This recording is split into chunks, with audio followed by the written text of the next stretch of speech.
Good evening, everyone. Welcome to our webinar this evening, giving our vision on Astral Green. My name's Rachel Kingdon-Saxby. I'm the Head of Communications at the Arnold Group, and it's my pleasure to be chairing this evening's meeting. I'm going to give it just a moment longer for people to log in before we begin. So please feel free to make yourselves a cup of tea, make yourselves comfortable, and we will start in just a moment.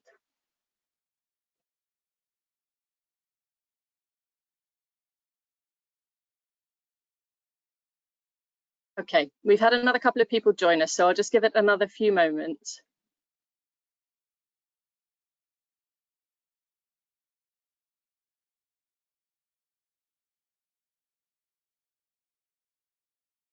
Okay, fantastic. Let's make a start. For those of you who are just joining us, my name's Rachel Kingdon-Saxby. I'm the Head of Communications at the Arnold Group, and it's my pleasure this evening to be chairing our webinar with our vision for Astral Green. As you can see from the slide in front of you, please have your volume turned up and use the full screen mode so that you can hear us and see us as clearly as possible. If you have any questions you'd like to ask during tonight's presentation, please click the link below and our very helpful colleagues will be taking your questions as we go through. So please feel free to ask anything that you can think of. Our webinar this evening will last for approximately an hour, and as I said, there will be time at the end to answer questions. Please don't feel that we're not answering them as you put them through. We will be collating them and taking them at the end. Tonight I have my colleagues John Fairley, Managing Director of AW Renewables, and Mark Schmull, Managing Director of Arrow Planning with me. They will be taking you through our presentation and then answering any questions at the end. Before I continue, for those of you that haven't attended one of our exhibitions or webinars before, this is a brief overview of our business. From our quarrying roots over 100 years ago, our business has evolved and is now considered a pioneer in land development and renewable energy because of our determination to respond to the UK climate emergency. We know that the UK has committed to being carbon neutral by 2050, and it's developments such as these that make that goal possible. We are proud to create sustainable communities from the ground up. Although founded in land development, the group has a number of divisions that come together for projects like Astral Green. We have a dedicated renewables team who have been focused on the energy park, providing their technical expertise to calculate the size and outputs of the wind turbine and solar arrays. We have a specialist EV charging team who know exactly what's needed to provide power to all electric vehicles within the community, both at home and at the proposed dedicated EV charging station. And we have a specialist team at AW Synergy Boreholes who are able to provide, manage and maintain a network of boreholes to provide ground source heating, cooling and hot water to all the homes in the Astral Green community. With our team of consultants, such as Mark, and in-house specialists, we meticulously design and plan developments such as Astral Green to have large open spaces dedicated to the promotion of biodiversity, where anyone can come to experience the benefits of the natural world. We are different because we are truly committed to a sustainable tomorrow. We embrace renewable energy and place it at the very heart of our business.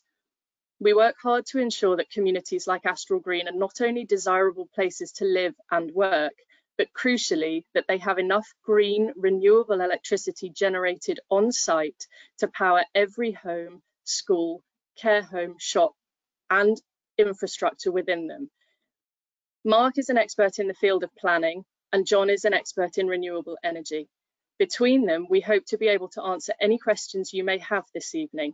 But if there is anything that we can't answer tonight, or if we run out of time, please be assured that your questions will be taken and responded to as soon as we're able. Thank you so much. I will now hand over to Mark to take you through the presentation.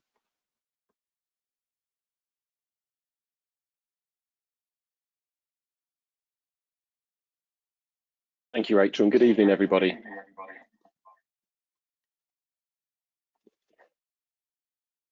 So what we have here is the site context. Obviously, you'll all be familiar with the town. The site sits in the southeastern edge of Leighton Buzzard. The red outline there identifies the site, and as you can see, it sits just north of the A505 and sits adjoining to the Astral Lake and Astral Park playing fields. The site area measures some 107 acres or 43.4 hectares.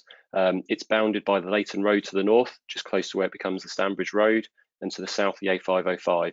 Again, the red outline identifies the extent of the land, clearly demarcating it with the pasture land and arable land on the eastern sides. The Pages Park playing fields, Astral Park playing fields and Astral Lake sit to the west and southwest of the sites, and the developments alongside the Stanbridge Road and former RAF Stanbridge sites are in the northwest corner there. The accesses to the sites are from the A505 to the south and from the Leighton Road to the north. This plan identifies the full concept for the wider area. As we go through this presentation tonight, we will talk you through the various elements of the scheme, but in terms of an overall site proposal and concept for the whole area, what we have identified is the northern part of the site will show the residential development with the health hub, allotments and open space. This will be accessed from Leighton Road, and there will be vehicular access solely to this element of the site. The southern area of the site includes the commercial elements and the energy park. This will be separately accessed from the A505, and there will be no vehicular access joining the northern and southern parts of the site. There will be footpaths and cycleways connecting the two areas. Key focus of the central part of the site is the green space. Nearly half of the overall site area will be green space, with proposals for a wildflower meadow, new woodland, children's play areas, community allotments, orchards, wildflower meadows, footpaths and cycleways between the northern and southern sections, but also that will connect into the wider area. These areas will allow for community food production, the establishment of new habitats. Being existing arable and pastoral land, there's very little biodiversity. So through the introduction of new species planting and new opportunities here, there'll be a significant increase in biodiversity. It also creates opportunities to promote health and well-being with active travel and connections into the existing open space within this part of Leighton Buzzard. I'm now going to hand over to John, who's going to talk about the energy park. Good evening. Before I talk about the energy park, I'd just like to set some context, and that's with respect to climate change. In June 2019, the government amended the Climate Change Act, legally binding the Secretary of State to ensure that the net UK carbon account for the year 2050 is at least 100% lower than that in 1990. In doing so, the UK became the first major economy to legislate for net zero carbon emissions. Interim targets in the form of a 68% reduction by 2030 and a 78% reduction by 2035 provide milestones along the journey to 2050. The net zero challenge should not be underestimated. The Climate Change Committee, who are charged with monitoring the progress and recommending the pathway to 2050, report that 2021 emissions are currently only 47% below 1990 levels, so there's still a long way to go. The pathway to net zero was set by the Climate Change Committee in 2020 through the 6th Carbon Budget, and this was adopted in June of last year. The 6th Carbon Budget can be met through 4 key steps. Firstly, to take up low carbon solutions. By the year 2030, or by the 2030s, all new cars and vans and all boiler replacements in homes and other buildings are low carbon, largely electric. Secondly, expansion of low carbon energy supplies. UK electricity production is zero carbon by 2035. New uses for clean energy are found in transport, heating and industry, pushing up electricity demand by a half to 2035 and doubling or even trebling by 2050. Thirdly, reducing demand for carbon intensive activities. As well as reductions in car miles, aviation and high carbon goods, including meat and dairy, buildings lose less energy through a national programme to improve insulation across the UK. And fourthly, land and greenhouse gas removals. By 2035, 460,000 hectares of new mixed woodland are planted to remove carbon dioxide and deliver wider environmental benefits. 260,000 hectares of farmland shifts to producing energy crops, and woodland rises from 13% of UK land today to 15% by 2035 and 18% by 2050. Within this year's progress report, the Climate Change Committee found good progress in electric car sales and renewable energy deployment. However, they did not see the necessary tangible progress in many areas, including the provision of electric vehicle charging infrastructure, low carbon heat supply and heat pumps, energy efficiency, and new woodland. For development sites, the progress report notes that new homes are being built that do not meet the minimum standards of efficiency and will require significant retrofitting, that the Future Homes Standard is awaited, and the planning system does not yet reflect Britain's legal obligations for climate mitigation. Net zero is at the heart of Astral Green. Our proposals have been designed from first principles to deliver a vision that combines our experience in the creation of new communities, workspace, habitats, renewable energy, and electric vehicle charging. The vision is groundbreaking and a first for the UK, and critically, this single project contributes to all 4 key steps of the 6th Carbon Budget. Looking at the Green Energy Park, we have a wind turbine located to the north. This will provide power through the wind to homes and everybody on the development. To the south of the wind turbine, we have the solar array.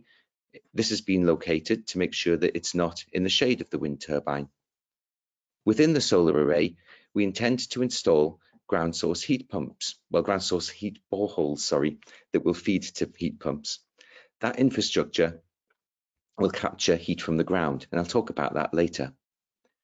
Fourthly, we intend to put rooftop solar on the buildings in the smart park. And fifthly, we're looking at an EV charging station and a coffee outlet. I'd just like to talk about the technologies. Looking at the turbines, these are photos of our operating wind turbine at Double Arches, which is near to Heath and Reach, which I'm sure that you're all familiar with. The turbine has operated successfully and without complaint since 2014. This turbine is larger than that proposed for Astral Green. It has a 100-metre tower and a 43.5-metre blade, therefore a tip height of 143.5 metres. At Astral Green, we are proposing a shorter turbine with a 58-metre tower and a 41-metre blade. It will therefore be no higher than the tower at Double Arches. It will generate over 4 million units of electricity every year. The principle behind wind turbine technology is simple. When the wind meets the turbine blades, the rotor turns the generator, which generates electricity. Our turbines don't have a gearbox. They run just like a bicycle dynamo. Only a small amount of wind is needed to turn the rotor, about 6 miles per hour. So if you imagine yourself on a gentle cycle ride, it's the sort of breeze that you'd feel when you're riding your bike. The wind turbine will then generate electricity up to wind speeds of around 56 miles per hour.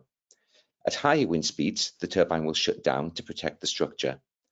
As wind speeds move up and down, the blades will pitch into the wind and out of the wind, just like a sail.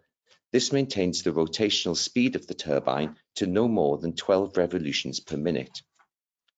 Looking at our Double Arches wind data, we've only found there to be too little or too much wind, but typically 3 to 6% of the year.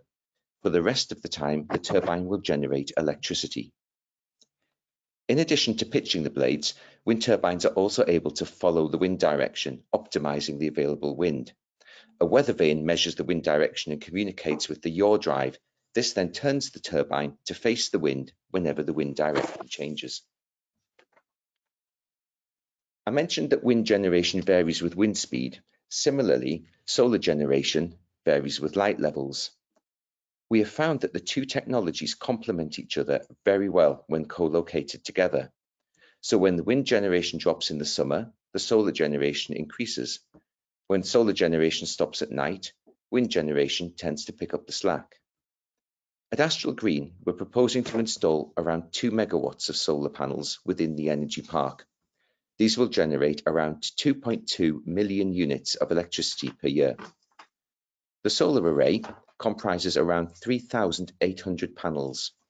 These are similar to those that you may have mounted on your roof or your garage. However, they're also bifacial.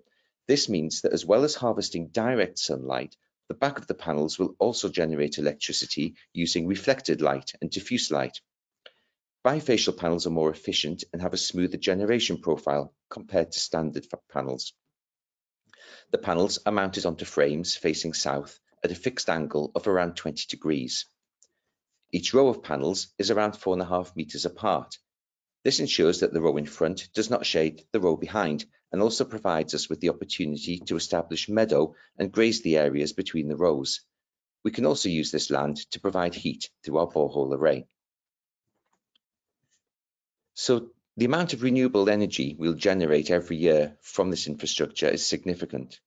The turbine will generate over 4 million units of electricity per year, the solar array over 2 million units. In addition to that, with the panels that we're looking to put on top of the smart park, that'll be another 959,000 kilowatt hours of electricity. So in total, we're looking to generate over 7.3 million kilowatt hours of electricity every year from our energy park. This is equivalent to the annual energy consumption of 1,852 average Bedfordshire homes. After accounting for the energy use of the homes, the EV charging station and the smart park, excess energy from our site will be exported to the grid, so the local area will get renewable energy from our site. I mentioned earlier the forthcoming Future Homes Standard. From 2025, the government will introduce a commitment called the Future Homes Standard to ensure newly built homes are future-proofed with low carbon, energy efficient heating systems such as ground source heat pumps. The Future Home Standard will prevent new homes from being directly connected to fossil fuel supplies, such as natural gas. Indeed, the International Energy Agency, in a special report, stressed that no new gas boilers should be sold after 2025 if the nation's net zero targets are to be achieved by 2050. In support of the Future Home Standard, the government set out a green plan. This aims to install 600,000 heat pumps by 2028. It is our ambition that the homes in Astral Green will be supported by a ground source heating system, which I'll explain in a moment. The key to reducing carbon emissions from new homes is to make the homes very energy efficient in the first place, improve the insulation and build quality, cut out leaks that result in energy being lost to the environment, and then make sure that the energy a home needs is all renewable. But the government has gone further. They've actually stated that from 2025, no new homes can be built and connected to the gas network. Instead, they'll need to have an entirely renewable-based solution or electricity-based solution. It's not just new homes. From 2035, existing housing stock, which is connected to the gas or oil grid, will no longer be able to repair or replace existing boilers with a new gas or oil boiler. They'll need to find a renewable energy solution instead. This is a massive change and one which many people are not yet fully aware of. It's therefore necessary to find an alternative means to heat our homes. One solution is to install an ambient heat network alongside ground source heat pumps. This utilises the heat naturally occurring within the ground. When the sun's energy reaches the earth, some of it is captured and stored as heat in the ground. This is known as ground heat. At depths of around 200 meters, this heat remains at a steady temperature, regardless of the temperature on the surface. You may have experienced this for yourself if you visited a mine or an underground cave system. It's this sustainable solar heat energy that's harvested using an array of boreholes at a steady temperature of around 11 degrees. A ground source heat network then distributes this energy to heat the homes and offices. A ground source heat pump in each property steps the temperature up to around 50 degrees, providing domestic heat and hot water. We intend to locate the borehole array within the solar park, thus harvesting electricity and heat from the same part of the site. In the summer months, and this is particularly important given the heat waves that we've had recently, the ground source heat pump can run in reverse and provide cooling. That way, it takes heat from the house and puts it back into the boreholes for the winter. As well as the turbine, the solar array, and our commitment to ground source heat, we're also looking to provide an electricity solution for the area through a grid exit point and battery storage area. You'll be aware of the overhead lines that currently cross the south end of the site. As part of this scheme, we will be undergrounding the lower voltage line, that's the 132 kV line that runs diagonally across the site. Running from east to west is a 400 kV national grid line. We're looking to make a connection to this in the form of what's known as an exit point. This exit point will provide a secure and stable power source for the area and allow us to distribute energy to Leighton Buzzard rather than relying upon importing energy from a greater distance, such as Sundon. Alongside that, we'll have a battery. The battery will charge up using excess power from the turbine and the solar array, and it will discharge that power when it's not windy or it's not sunny. The battery also acts as a buffer for national grid.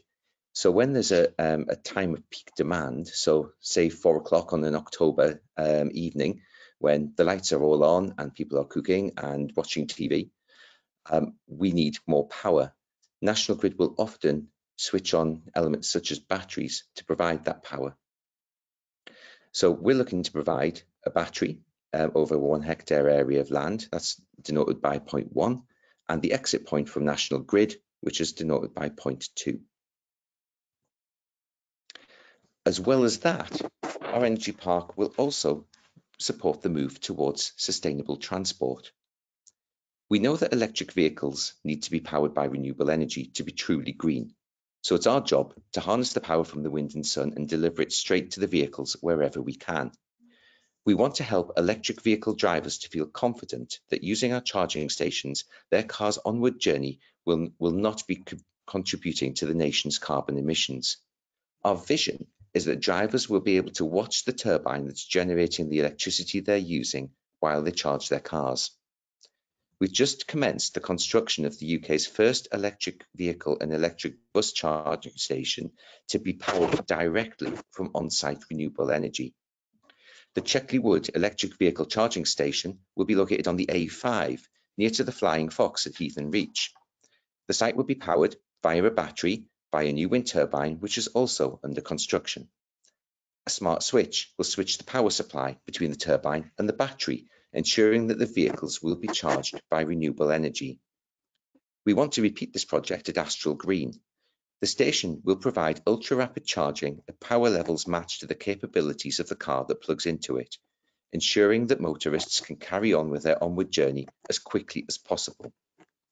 However, as well as ultra-rapid charging, we're also seeking to promote active travel through a green network of walking and cycling connections from the Smart Park and the residential area to Leighton Buzzard, a commitment to making walking and cycling a first choice for a healthier community and improved fitness levels, and a net zero carbon approach to transport, where more people either choose active travel or own or hire an electric car or e-bike. As such, our proposals will also provide 3 spaces for community electric cars near to the EV charging station, an electric car club facilitation for hiring and sharing adjoining these spaces, e-bike and e-scooter hire and charging, and facilities for local community groups to store their electric vehicles will also be considered. So this summarises the energy management of Astral Green. You can see on the right-hand side of the slide, the turbine and the solar, both generating into the Astral Green site substation. That substation will then supply green energy directly to the local community at Astral Green. It will also be used to charge the grid battery, which will also discharge back into the substation as and when required. During periods of low generation, there will be import from the national grid that allows us to ensure there's a backup and the lights won't go out. But during periods of high generation, there will be green export when generation exceeds supply. I'll now pass on over to Mark, who will describe the rest of the development.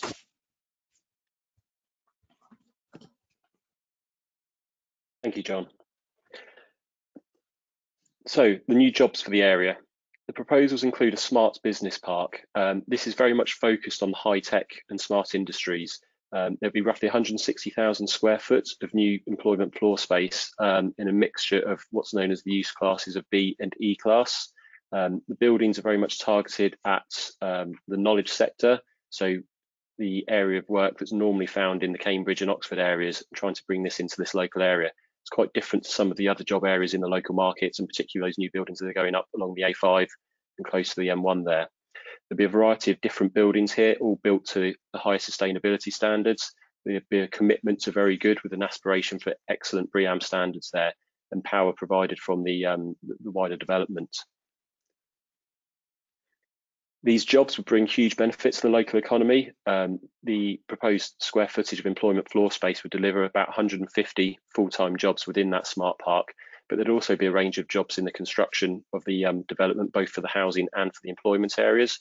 There'd be roughly 380 supply chain jobs and 285 full-time construction jobs. The total of that would bring in about 81 million to the area. But also there's the residents of the developments.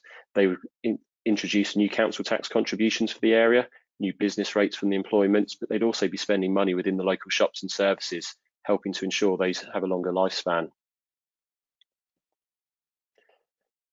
There's been a long sought demand for a health hub within Leighton Buzzard. Others have been delivered elsewhere within Bedfordshire, and there's an aspiration to deliver one within Leighton Buzzard. We've identified a site within the residential element of the development for roughly 2 hectares, and the development proposals would bring forward that land for the health hub. But why having a health hub here? There is a significant local need for one, and having a health hub would enable an integrated approach to healthcare for local residents. The health hub could have a mixture of uses. It could be private healthcare in terms of GP surgeries and other uses within there. But Arnold White Group are working closely with the council and the NHS to try and make this health hub a reality and bring it forward. With regard to the housing, there'd be a rate up to 295 new homes. John has already explained about the future home standards, and there'd be a real focus on design quality throughout the development. Of the homes, 70% of those would be for private sale, 30% would be affordable homes in line with the Central Bedfordshire Council policy. Within the affordable housing, there would be 10 of those specifically designated as almshouses offered to a local charity. Each house will have the opportunity to offer non-fossil heating sources, electric vehicle charging, high-speed fibre and modern methods of construction where appropriate throughout the development. Arnold White have a long proven track record of delivering infrastructure within the local area. As part of this development, Arnold White will secure all of the necessary planning consents to make this development a reality. They will deliver the principal traffic infrastructure and landscaping. Importantly, they will deliver the energy park, as well as a commitment to partner with superior house builders. The development proposals are going to be brought forward in a single planning application. It will be known as a hybrid planning application, as there'll be a mixture of components within that. Some of those will be in detail, and those elements will be for the energy park and the electric vehicle charging station. There will then be outline planning application elements for the residential area, the commercial area, the health hub land and the open space. I'm now going to pass back to Rachel.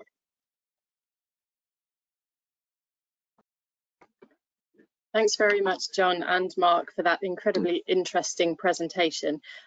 Whilst John and Mark have been giving their presentation, I've been taking notes of all the questions that have been coming in. So I've been keeping a note, and I will be allocating them to John and Mark as we go through. So hopefully we're going to cover all the questions that you've been asking. But please bear with me as I take them in a live environment, and we'll hand them across. So to start with, if I may, John, there's already lots of charging and electric points in Leighton Buzzard, so there is no need for more EV charging points. Can you respond to that, please? Absolutely. There is a huge requirement for more electric vehicle charging points. At the moment, a very small percentage of the existing car fleet is electric, and we're talking about no more new petrol or diesel cars on the forecourt from 2030. So that is a huge commitment, and actually to meet the requirement to keep those cars charged, we desperately need more chargers. Now, most new homes will come with its own charging point, which would charge your car overnight for the next day. But when in transit on a longer journey, there is a need to charge your car. So I drive an electric car. My car has a 300-mile range, and if I'm driving for say 2 hours, I may need to pull over to charge my car. I normally do that whilst I'm having a coffee break, and then when I get back in the car, I'm away again. Now we need to make sure that we have the facilities in place to allow people to do that, because if you turn up at your charging point on a long journey and there is nowhere to charge, it would be terribly frustrating queuing, and it really would not help encourage more electric car use. So it's a balance, but we do need more rapid charging as well as charging within the properties as well. Thanks, John, for that. Mark, over to you. According to council data, there is already 14% over new build plans. Leighton Buzzard is already hugely developed, so why do we need any more development here? Thank you, Rachel. Within this area of the country, there is huge pressure for new housing, and particularly affordable housing. The housing commitments within the local plan that's been adopted are based on older data and older figures. The local plan itself was submitted in 2018, some 4 years ago now. There is a lot of pressure for more housing to come forward within the central Bedfordshire area, and they have already started work on a review of that local plan to identify more sites for new housing and establish whether there is additional housing and job need. So the pressures are there, and they will continue to be there, and so these homes are very much needed. Thanks, Mark. Sorry, another one for you. What surveys will be taking place as part of the process? So once a formal planning application is submitted, it will be accompanied by a full environmental impact assessment in the form of an environmental statement. As part of that, we'll look at a range of different topics, including traffic and road infrastructure, flood risk, drainage, utilities, importantly ecology and biodiversity, which will be a survey of or various surveys of various different protected species within the local area, agricultural land, noise, air quality, soils as well as socio-economic, including school places and healthcare infrastructure. That's great, thank you very much. John, one for you. Why only one turbine? If this is a suitable site, why not more? We've sized the scheme on the basis of one turbine to meet the needs of the scheme and provide excess energy to the grid. If we were to have another turbine, because of the way turbines work, you need to ensure that the next turbine along sees fresh air. So as the wind goes through your first turbine, it can make the air turbulent for the second turbine. So turbines need to be roughly around 500 meters apart, and there simply isn't space on the site to allow us to do that. Nevertheless, our approach is to provide the energy requirements for the scheme through one high capacity wind turbine, which we believe is the most appropriate way forward. Thanks, John, that's really helpful. Mark, one for you, please. How close are you to the Rutherford Fields development? What is the distance from the boundary? So the closest properties are the new homes on Liddell Way, which directly adjoins the western boundary of the residential scheme. The rest of the development will be separated by the plain fields and the open space, which is existing at Astral Park. And so thank you, Rachel, as you can see there. So Liddell Way is there in the northwestern corner. The layout of the residential development will be secured at a later date.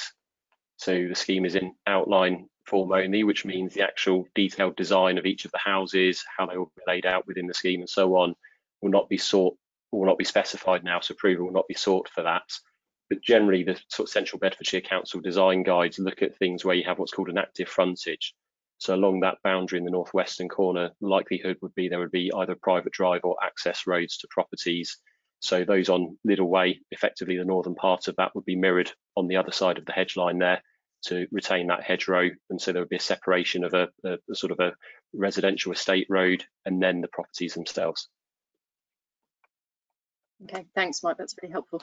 A couple of things for our audience. I'm going to leave the presentation on this slide so that everybody can see the detail in front of them. There's a couple of things that we'll be referring to, so I hope that's helpful.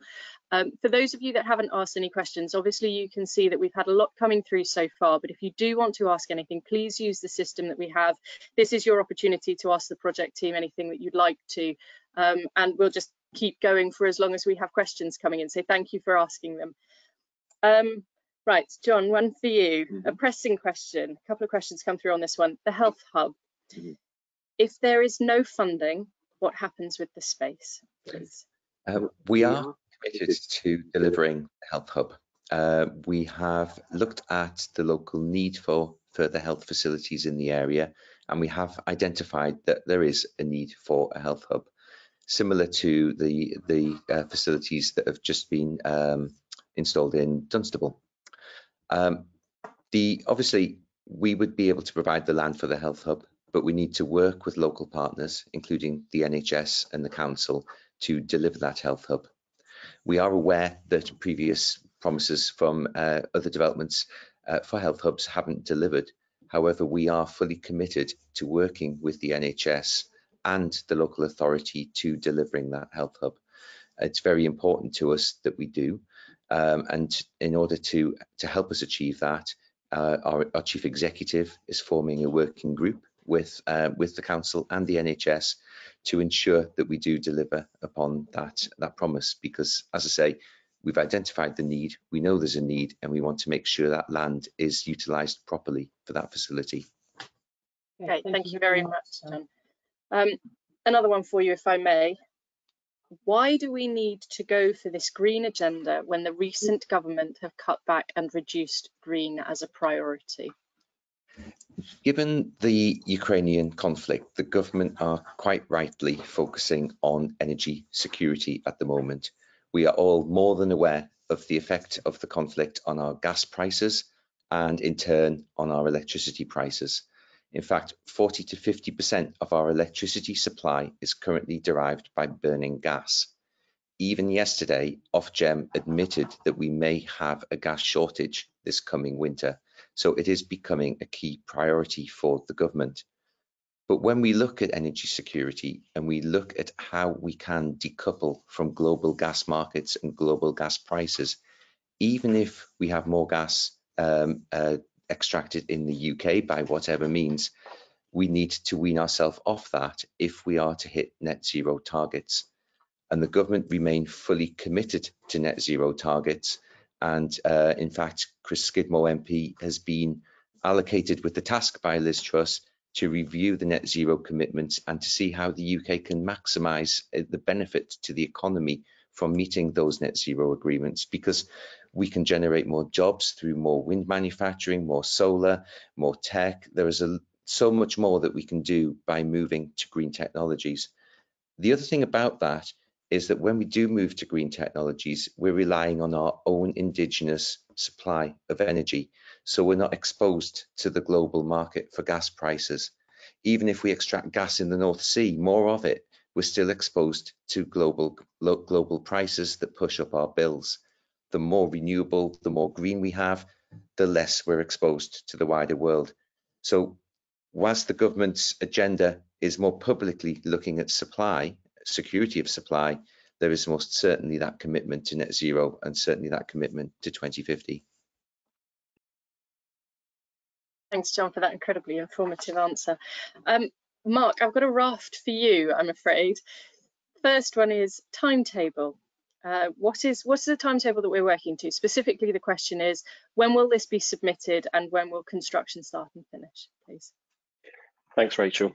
So we're targeting submitting a planning application before the end of this year, and then the council will have a statutory target period of 16 weeks within which they would be looking to try and make a decision on the planning application. Inevitably, planning applications will overrun that time period due to the amount of information requests and back and forth, as well as the consultation periods that run throughout that. In all likelihood, a decision on the application will probably be within 6 to 12 months, so towards the back end of 2023. If planning permission is granted, as I mentioned earlier, the detailed elements of the scheme include the energy park, and the infrastructure work for that would start within 2024. For the housing and the commercial schemes, they would need a subsequent planning permission for the details of those, including the layouts, the heights of the buildings and the design of those. That would likely come forward through 2024. So if that was successful, construction on those elements of the scheme would then start in 2025. Thank you. I'm sorry, it's going to keep being you for a while. Why have we chosen a greenbelt site, please? Thank you. So within this area, a lot of land is within the greenbelt. There's very little land that's outside the greenbelts. Other parts of central Bedfordshire, more in the eastern part of it, towards Biggleswade and so on, are outside of the greenbelt. But clearly, it wouldn't be sustainable for people to either commute from there to Leighton Buzzard if they had jobs in this area, or likewise to live and commute over there for work. And Leighton Buzzard has always suffered with a lot of out commuting. Contrary to popular belief, there isn't rafts and rafts of brownfield land that's available for development. And also, we've got to remember that any land that is brownfield or previously developed land, chances are that's land that could be used for jobs as well, or has been in use for jobs. So if we then start building housing on that, we then need to find alternative locations to put jobs on as well. Within this area, to the western side of Leighton Buzzard, which actually sits within the Buckinghamshire area, within the former Aylesbury Vale area, land has been put back into the greenbelt in the Vale of Aylesbury local plan last year. So the amount of greenbelt within this area has increased in recent years, but unfortunately there are pressures for development. Any planning application that comes forward will need to demonstrate what's called very special circumstances as part of the application, and that will have to justify why it's appropriate in the balance across all considerations for the development to go forward on greenbelt land.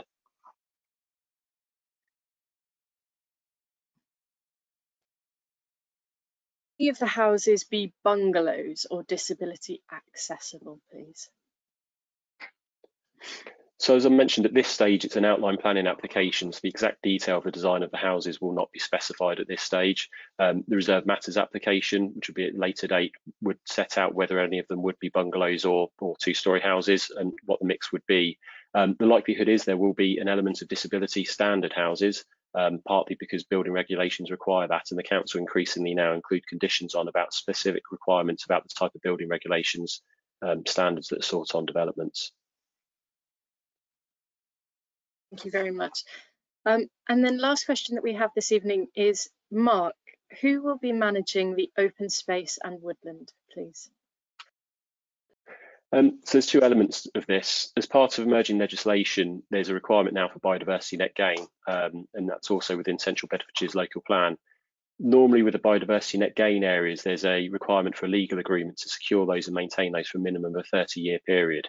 So those areas that are designated for that, so the woodland, the orchard and so on, would be covered by that and would be protected for that 30-year period as a minimum. Arnold White Group has a track record of actually managing and delivering open space within the area, particularly close to here at Astral Lake.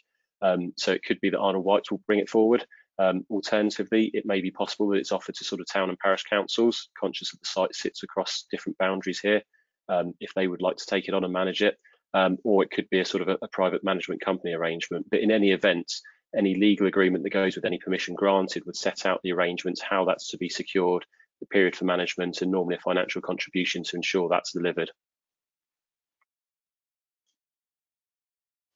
That's fantastic. Thank you very much. I'm just going to look at my colleague and see whether or not we've had any last questions coming in at all. I'd say doing this slightly live. Okay, Mark, question for you, just slightly on the fly. How can you ensure that affordable homes will actually be built? So again, as part of the planning permission, there would be a legal agreement that sets out the percentage of affordable homes and the requirement for those, and those will be delivered as part of that. And that legal agreement goes with the land. So if the land is sold on to different developers, that requirement would still be there for them to deliver them. And the council will have the powers to enforce that and make sure that happens. Perfect, thank you very much. Okay, I think that's all the questions we've got for this evening. So unless we've had any more that have come in, no? Okay, I'm getting heads shaking around the room. So it just falls to me to say thank you all very much indeed for taking the time to spend with us this evening. If you do have any questions that we haven't been able to answer this evening, please don't hesitate to contact us by email or visiting us at www.astral.green. As I say, my thanks to John Fairley and Mark Schmall, and specifically to all of you for joining us this evening for our webinar. I hope you have a very safe evening. And I've just been passed a note to say, clarifying that we will respond to all questions that we get as we get them through. But thank you ever so much for your time, and hopefully we will meet soon. Take care. Bye-bye. Thank you.